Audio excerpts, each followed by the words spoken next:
Buenas tardes, mi nombre es Alejandro Beacon y voy a continuar con esta serie de tutoriales que tratan sobre edición de imágenes digitales orientados a preparar a los posibles asistentes a la Game Jam a celebrarse en La Carlota el día 16 de mayo de 2015.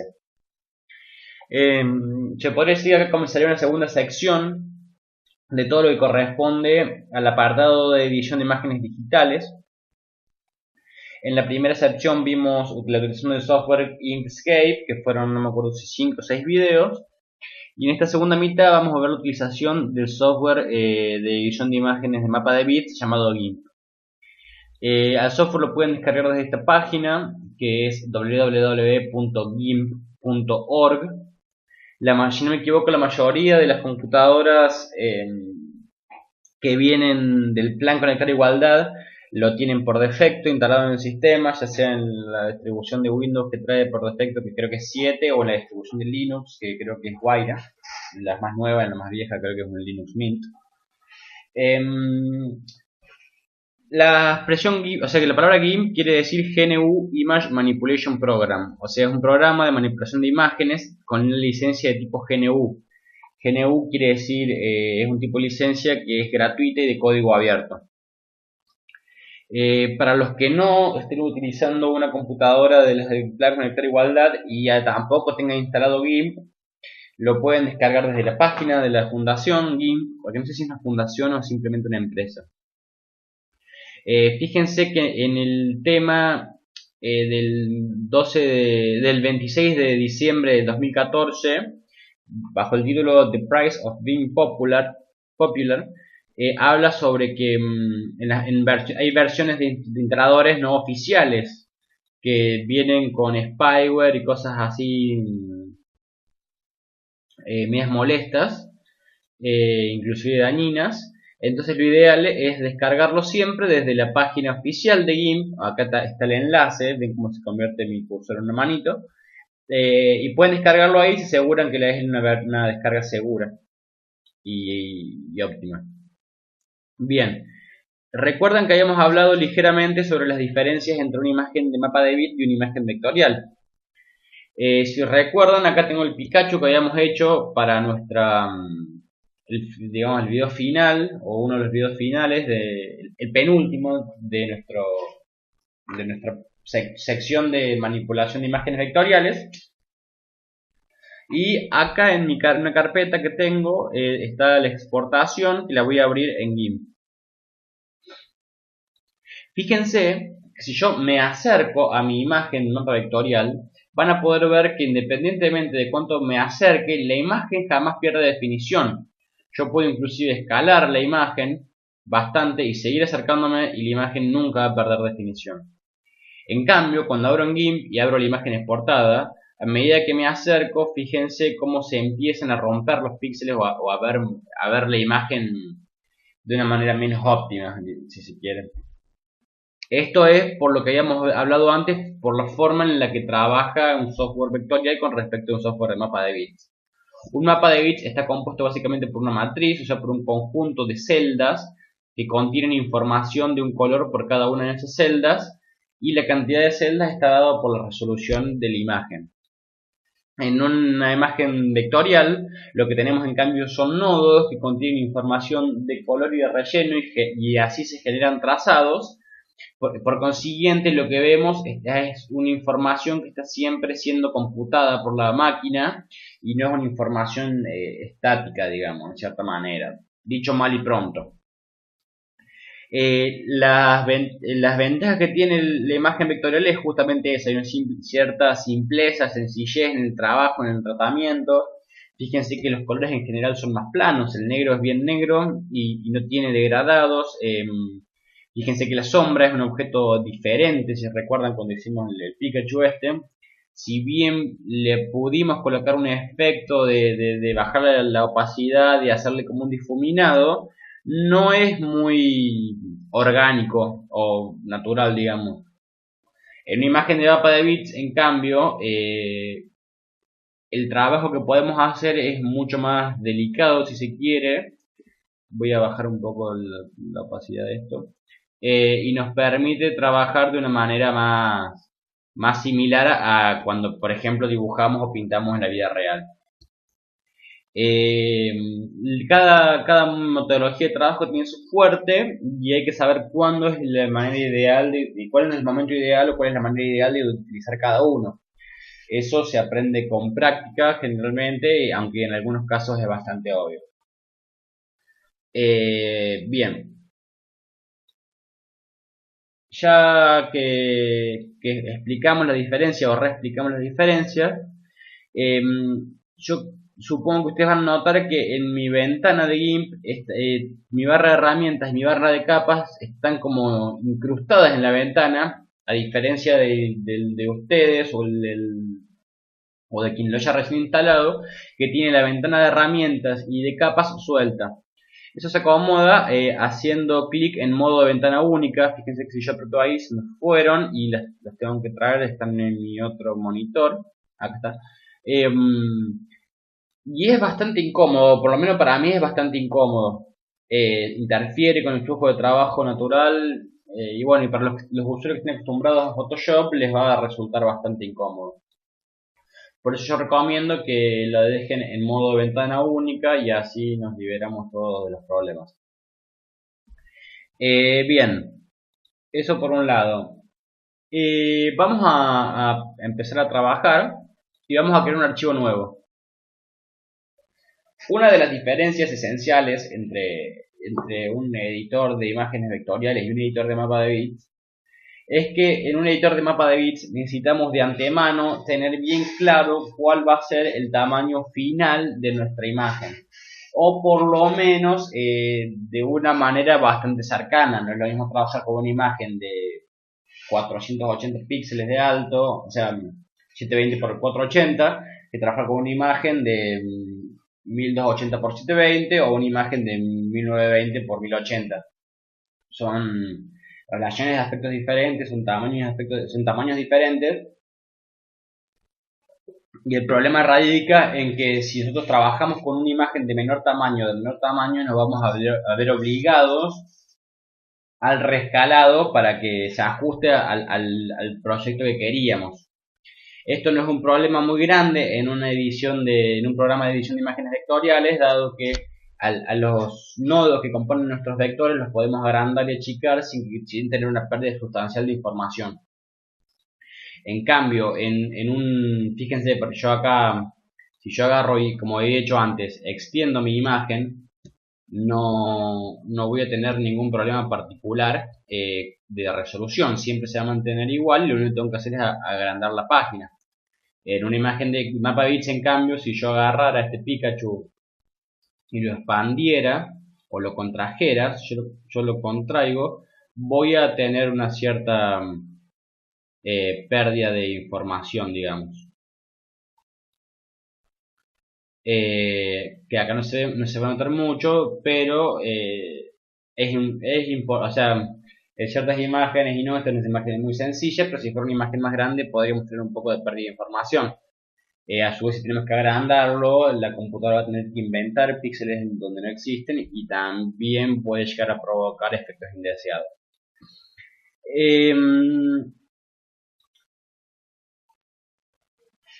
Así que lo importante es saber con qué resolución vamos a trabajar. Generalmente las resoluciones más importantes o más utilizadas pueden encontrarla entrando a internet, fijándose en Wikipedia.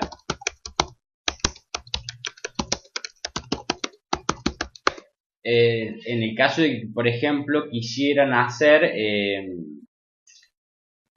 una imagen para una splash de un juego o del fondo de un juego, tienen que saber más o menos cuáles suelen ser los formatos más estándar.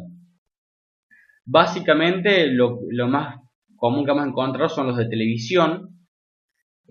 Hoy en día vamos a encontrar básicamente el High Definition Television y High Definition, Ultra High Definition Television no es tan común todavía, es el famoso 4K y el 8K.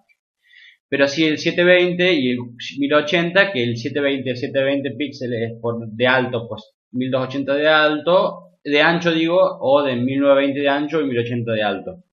son como los formatos más utilizados.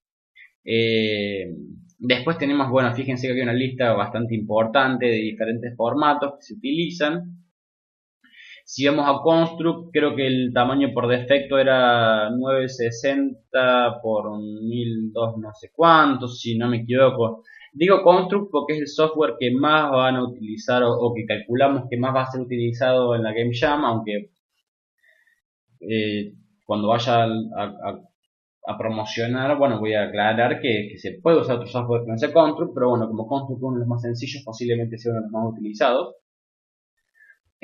Bueno, entonces para configurar la ventana vamos a ir a archivo, nuevo, y le vamos a dar el tamaño de la imagen. En este caso le voy a dar un 1080 de ancho por 720 de alto, y esa es una resolución estándar dentro del trabajo con pantallas, que es lo que nos compete en este momento. Después es posible que, por ejemplo, tengan que usar el programa para crear no más que un botón y no una pantalla completa. En ese caso, se espera que el diseñador o el programador o quien sea que esté a cargo de la elección del tamaño de los objetos y la disposición de los objetos en la pantalla del juego les diga puntualmente de qué tamaño necesita que sea el botón, y en el caso de que no se lo diga, pedirle que haga un cálculo estimativo del tamaño que va a tener ese objeto. Justamente por lo que les decía antes, una cuestión de escalado, que por ahí si lo hacen muy chico, antes de escalarlo va a quedar feo. Generalmente queda más feo cuando escalamos de chico a grande que cuando escalamos de grande a chico. Cuando escalamos hacia abajo hay pérdida de información, pero puede ser información sustancial. En cambio, cuando escalamos hacia arriba, la computadora crea información y eso puede llegar a verse bastante feo. Bien, una vez que tenemos el lienzo, podemos, por ejemplo, comenzar a dibujar, tener un par de líneas. Ya para un tutorial más avanzado voy a sacar mi tableta estabilizadora y mostrarles cómo puede un dibujante trabajar, o las herramientas básicas de dibujo en un programa de edición de mapa de bits. Bueno, pues fíjense que yo a través de un pincel puedo ir creando diferentes cosas, puedo cambiar el tipo de pincel, hacer que sea un poquito más interesante, puedo cambiar el color del pincel, digamos, nos otorga bastante libertad en ese sentido. Es más accesible si lo comparamos con una imagen, con un software de imagen vectorial, que tenemos que aprender a manejar nodos y demás cuestiones. Acá cualquier persona puede hacer un dibujo elemental o inclusive bastante avanzado sin tener mucho conocimiento de utilización del software. También tenemos una herramienta de goma para ir borrando las cosas que no nos convencen, o para ir eliminando imperfecciones. En este caso es como una gran imperfección el dibujo. Y también tengan en cuenta que si bien nosotros seleccionamos el tamaño de la imagen de manera previa, podemos redimensionarla, o sea, recortar la imagen. O sea, también podemos redimensionarla, pero otra opción es recortar la imagen. Supongamos que yo acá estuviera, no sé, haciendo una especie de casa, vamos a hacer una casa media fierona. Estuviera haciendo una casita, ahí, taquete tac, y bueno, pongo un arbolito acá y bla bla bla bla, pero en realidad mi imagen quiero que tenga los márgenes más o menos por acá, y empecé trabajando con una imagen más grande simplemente para que no se note el corte, para que no se pierda como lo orgánico de la imagen. Entonces después la quiero rescalar. Sencillamente tengo que ir a la imagen a recorte, que es esta que tiene una forma de un cutter, y la selecciono y extiendo durante todo, por todo el sector que yo deseo recortar. Una vez que establecí más o menos el tamaño que yo quiero que tenga mi imagen final, aprieto Enter y se aplica la transformación. También lo puedo utilizar o lo puedo hacer a nivel numérico. Supongamos que yo hice una imagen, que yo sé que mi imagen final tiene que tener, no sé, 720 por 480. Lo escribo a estos valores y después simplemente puedo mover el rectángulo que me indica la zona de corte y apretando Enter aplico el recorte y fíjense que se achicó el tamaño de mi imagen sin que sin que se hayan escalado los objetos. O sea, una cosa es el recorte del tamaño del archivo y otra cosa es el escalado de objetos, que también lo podemos hacer seleccionándolos y escalando y tomando la herramienta de escalado, pero eso lo vamos a ver en tutoriales más avanzados. Pero ahí fíjense que yo escalé mi objeto sin tener la necesidad de cambiar el tamaño de mi imagen. Esto, por ejemplo, lo podemos usar, imagínense si yo, por ejemplo, agarrara mi herramienta de dibujo, hiciera una cabeza, hiciera un cuerpo de un hombre palito y me diera cuenta que la cabeza, para darle un toque más cómico, la quiero en realidad más grande. Entonces ahí selecciono mi cabeza, voy a la herramienta de escalado y la hago más grande. Entonces básicamente esa es la diferencia entre lo que sería el escalado y lo que sería el restablecimiento de de una nueva resolución a un nuevo tamaño de imagen, digamos. Bueno, con esta introducción termina el tutorial. Una cosa más que me gustaría comentarles es cómo hacer para acercarse o alejarse al lienzo. Imagínense que si de repente tuviéramos un archivo que midiera, no sé, 64 por 64 píxeles, que sería más o menos el tamaño de un icono, trabajar con una imagen de tan pequeño tamaño podría llegar a ser bastante engorroso. Inclusive yo tuviera un pincel que midiera un píxel nomás. No sé por qué mágicamente ahora mi pincel funciona bien, ahora no se ve. Pero bueno, yo sí tengo un pincel de un tamaño bastante pequeño. No sé por qué no estaría pintando mi pincel. Debería estar pintando, vale, el tamaño. Porque el pincel, la brocha es bastante. Elegir un pincel más común. Lo ideal es que yo pueda acercarme. Mira, parece una avellana. Para poder acercarme, lo único que tenemos que hacer es apretar la tecla Control y girar la rueda del mouse y así nos acercamos a la imagen o nos alejamos de ella.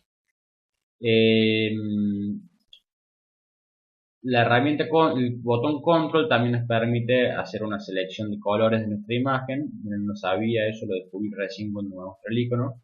Fíjense que yo ahora tengo un icono de un pincel, pero si aprieto Control se convierte en una especie de cuentagotas y yo al tomar una muestra de la imagen puedo cambiar el color de esa imagen.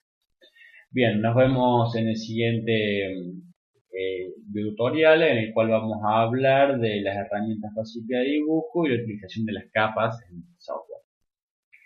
Nos vemos.